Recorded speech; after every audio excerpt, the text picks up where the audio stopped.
কিরে, বউয়ের ভেড়া হয়ে গেছিস নাকি? আমার শাশুড়ি মা মাঝে মাঝেই বলেন এই কথাটা তার ছেলেকে, মানে আমার স্বামীকে। সারাদিনে রান্না বান্না, ছেলেকে পড়ানো, ওর স্কুল ইত্যাদি আরও যাবতীয় দায়িত্ব সামলানোর পর যে দিনগুলোতে আমার শরীর বড়ই ক্লান্ত লাগে, মনে হয় আর বুঝি আজ রাতের রুটি বানাতে পারবো না সবার জন্য। তখন কখনো কখনো আমার বর বলে, রুটিগুলো পাড়ার মোড়ের দোকান থেকে কিনে নিয়ে আসি, বরং তুমি এখন বিশ্রাম নাও। এই হেন কথা কানে গেলেই আমার শাশুড়ি মা চিৎকার করে ওঠেন, বাবু, কিসব আবোল তাবোল বকছিস? বাইরের রুটি কি আমরা খাই? তোর বাবা এই বয়সে এসে দোকানের রুটি খাবেন তোর বউয়ের বিশ্রাম নেবার জন্য? বউয়ের ভেড়া হয়ে গেলি নাকি? আমার বর কেমন যেন হয়ে যায় এই কথাটা শুনলেই। সে ভেড়া নয়, পুরুষ সিংহ, এটা প্রমাণ করতেই বোধহয় বলে বসে, হ্যাঁ মা, সেটা হয়তো ঠিক, বাবার বাইরের রুটি খাওয়া উচিত নয়। তারপর আমার দিকে ফিরে বলে, তুমি একটু কষ্ট করে ম্যানেজ করে নাও গো। আমিও চুপচাপ কাজে লেগে যাই। কিছু উত্তর দিয়ে অশান্তি বাড়াতে ভালো লাগে না।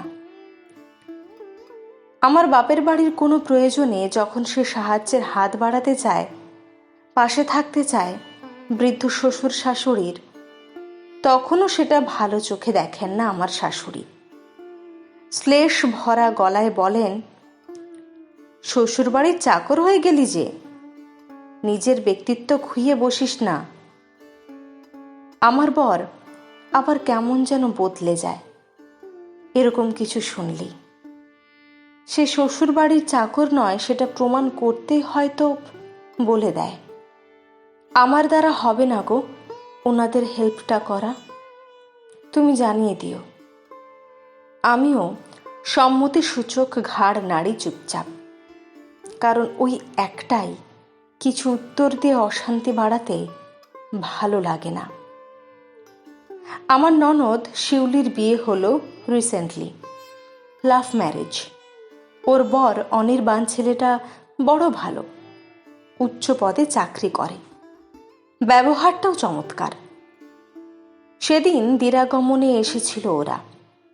যখন ওরা চলে যাচ্ছিল, আমার শ্বশুর শাশুড়ি অনির্বাণকে বললেন, বাবা, আমাদের মেয়েটাকে দেখো, সব সময় ওর পাশে পাশে থেকো, ওকে কখনো কষ্ট পেতে দিও না। অনির্বাণ হেসে বলল, আমি সব সময় শিউলির পাশেই আছি আর ওর পাশেই থাকব। আমার মায়ের আপত্তি সত্ত্বেও বাড়িতে জোর করে রান্নার লোক রাখলাম, যাতে শিউলির ওপর কোনো চাপ না পড়ে, ওর যাতে কষ্ট না হয়, সেটা তো আমি দেখব। ওকে বলেছি যে কোনো প্রয়োজনে পাশে আছি ওর, আর সারা জীবন তাই থাকব। আর আজ আপনাদের বলছি, আমিও এবার থেকে আপনাদের আরেক ছেলে, যে কোনো পরিস্থিতি, যে কোনো সময়ে পাশে পাবেন আমাকে। জামাইয়ের কথা শুনে আপ্লুত হয়ে গেলেন আমার শ্বশুর শাশুড়ি। তারপর থেকে গত 4 দিন বাড়িতে চলছে শুধু অনির্বাণের প্রশংসা, এমন নাকি ছেলে হয় না। শাশুড়ি যে কতজনকে ফোন করে শোনালেন হীরের টুকরো জামাইয়ের গল্প। অনির্বাণ ছেলেটা একেবারেই বউয়ের ভেড়া। গতকাল ডিনার টেবিলে বসে বলেই ফেললাম কথাটা। কি আজে বাজে কথা বলছো, খেঁচিয়ে উঠলেন শাশুড়ি। ঠিকই বলছি, যেমন বউয়ের ভেড়া তেমনই ব্যক্তিত্বহীন। বৌমা, মুখ সামলে কথা বলো। শ্বশুর শাশুড়ি দুজনেই ধমকে উঠলেন আমায়। কেন মা? আমার শরীর খারাপ করলে আপনার ছেলে বাইরের রুটি আনতে চাইলেই তো সে বউয়ের ভেড়া হয়ে যায় আপনার কথায়। তাহলে অনির্বাণ মায়ের আপত্তি সত্ত্বেও বাড়িতে রান্নার লোক বহাল করলো শুধু যাতে বউয়ের ওপর চাপ না পড়ে তাই। তাহলে আপনার যুক্তি অনুসারেই তো সে আরো বড় ভেড়া।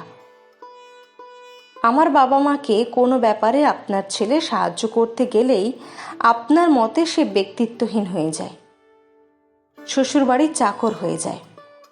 তাহলে অনির্বাণ যখন আপনাদের পাশে থাকতে চাইছে সব ক্ষেত্রে, তাহলে সেও তো ব্যক্তিত্বহীন, তাই না?